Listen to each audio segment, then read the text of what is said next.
Hey Rocket Remote, it's your host, Kimber Hill, and we are working on building your LinkedIn Launchpad. Let's get started. We're going to pull in the groundwork for your LinkedIn Launchpad, and the goal here is to tailor your online image so you can attract your ideal job.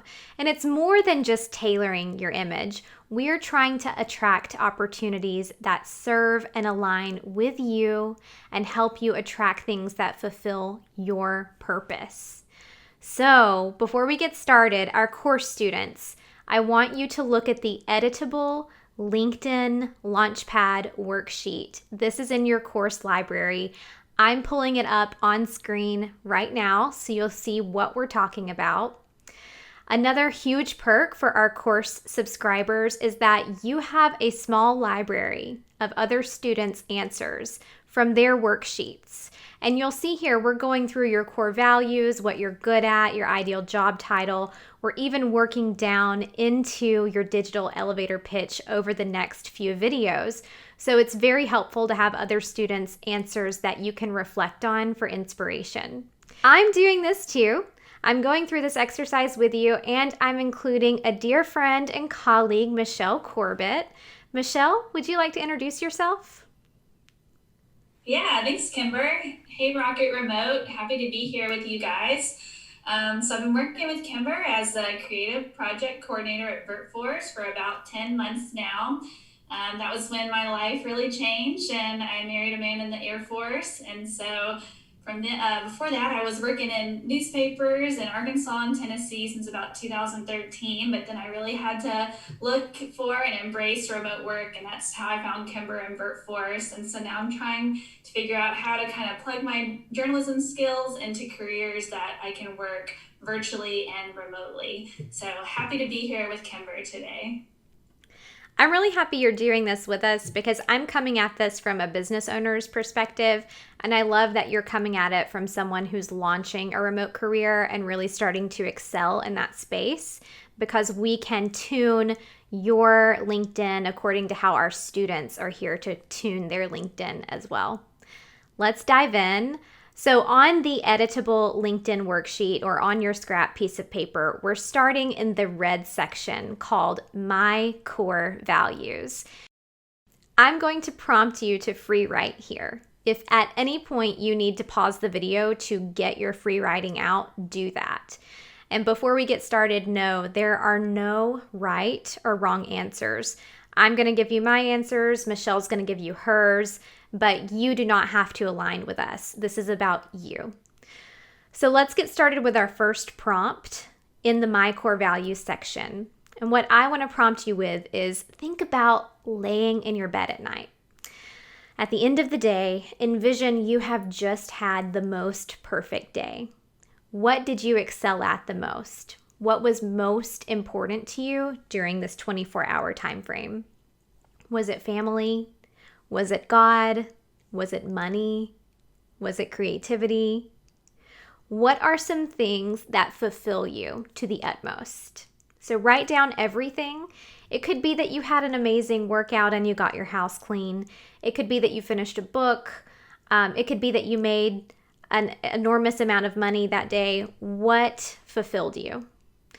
The reason why we're diving into this is because we are getting to the root of you.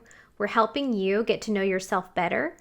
So what I want to do right now is give you when I'm laying in bed at night, if I have had a fulfilling day, that means my day involved servant leadership in some capacity. I'm laying there, I have peace of mind about what I accomplished that day. I had free time, I'm not stressed, and I got plenty of time with my family. Michelle, what are some things that fulfill you at the end of your day? Yeah, so if I'm at peace at the end of the day, then I have achieved, I would call it absolute well being. And that would be, just everything physically, spiritually, mentally, emotionally, financially, socially. So that's really what I'm striving for, is just absolute well being, and for myself, my family, and then those who I impacted throughout my day. Yeah.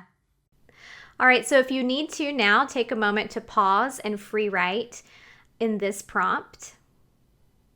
And when you're ready, let's talk about how do we interpret this data?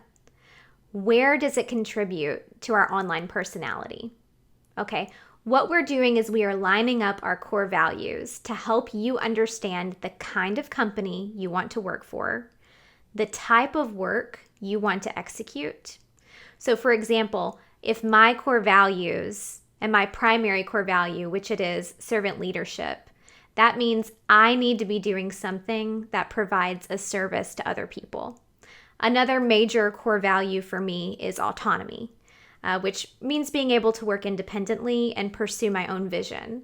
So, because autonomy is one of my core values, that places me in a role where I either want to be a business owner or I need to be running my own department, running my own team.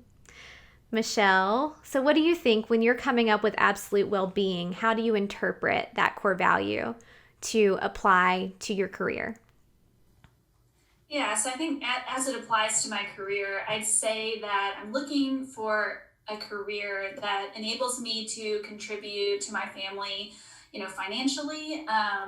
And I'd also like to touch on, just the greater good. So all those people that I could impact whenever I'm, applying my skills in my career. And then something that's maybe like a little more flexible, so maybe part time, that could also help me check that box of complete well being for myself and for my family. Right. You can't necessarily have complete well being for your whole family and your whole way of life if you're working 80 hours a week, right? Totally. Yeah. But for someone else, that could be your dream to be totally dedicated to your role and that be your life, your baby. That could be what you want. So, again, there are no right or wrong answers. But great job interpreting, Michelle. So, the first goal for you as a course student of our LinkedIn program is to understand your core values. And then what I want you to do after you understand those is look at every opportunity through this lens. So pretend like you're putting a filter in front of your face when you're looking at every opportunity on LinkedIn. And that could be the people you're meeting on LinkedIn. That could be the jobs you're searching on LinkedIn. It could be the companies you're exploring on LinkedIn. I want you to pull that core value. Oops, hit my mic. I want you to pour that core value lens in front of your face and look at it and say, does this match my core values? And so your second goal is to incorporate your core values in your LinkedIn profile. We want them to be easy to see and understand by employers. So an employer can look at you through that same lens and say, does this person fit our company culture? And when that match does line up, you have struck gold. So that's why we're digging in deeper. So I want to go a little bit further into how these core values apply.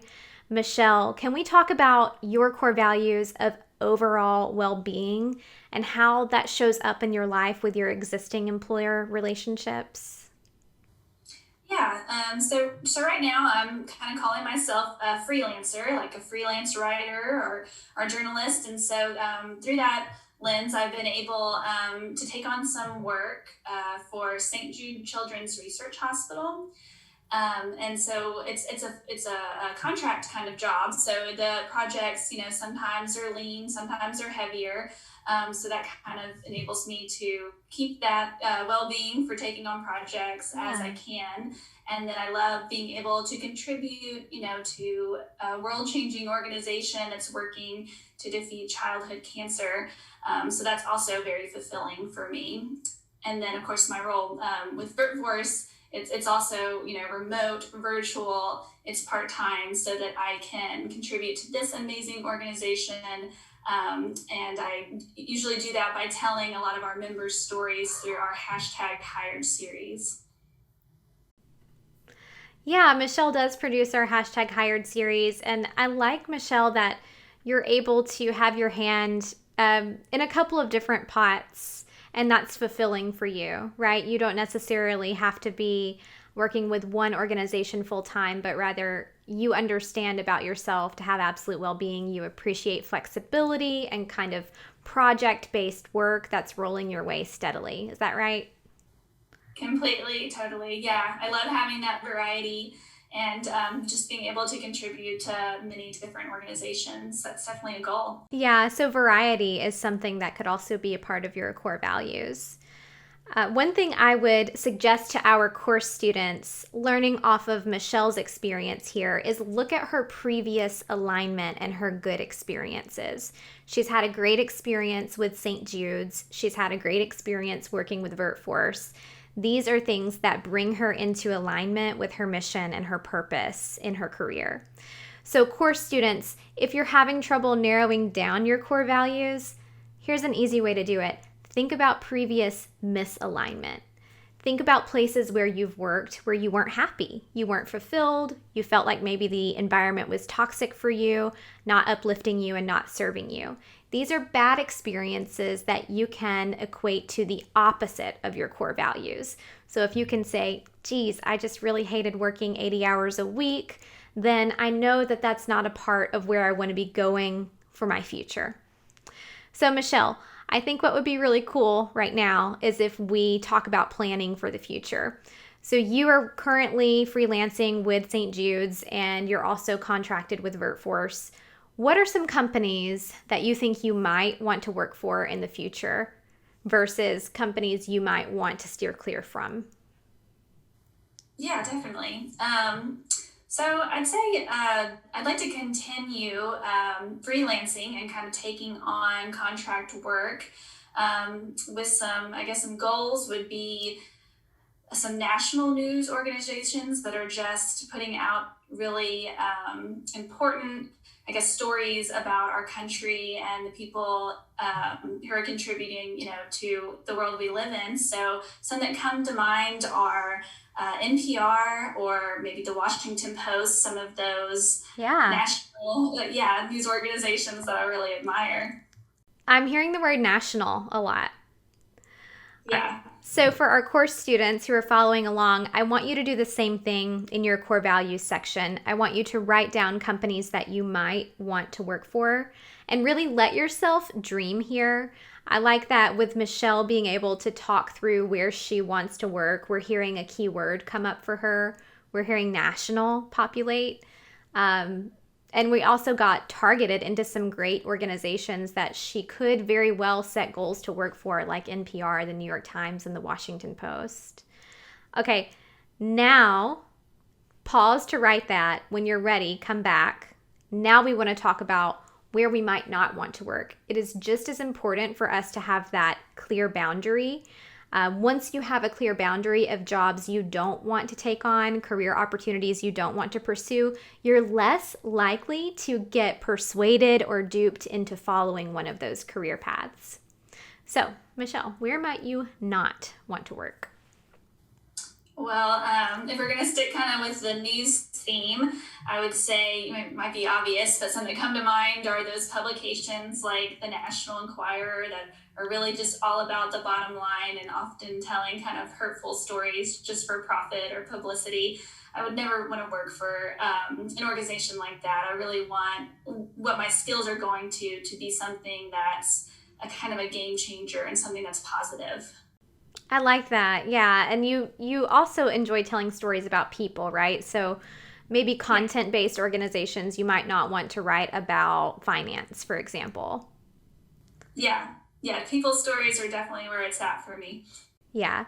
So now that we have your profile, we know that you need absolute well being, you need variety, you want to be telling impactful stories on a national level.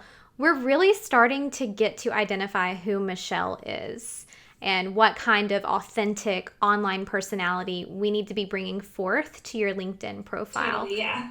Thank you for sharing all of that.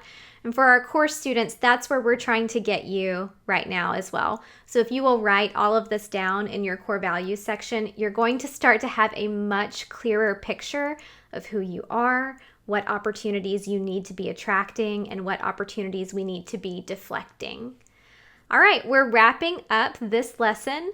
What did we learn? We learned how your core values impact who you want to work for, how your core values impact what we want to do, and we now know our core values. We can see a distinct difference between where we want to work, where we don't want to work, the opportunities we need to pursue, and the opportunities we need to deflect.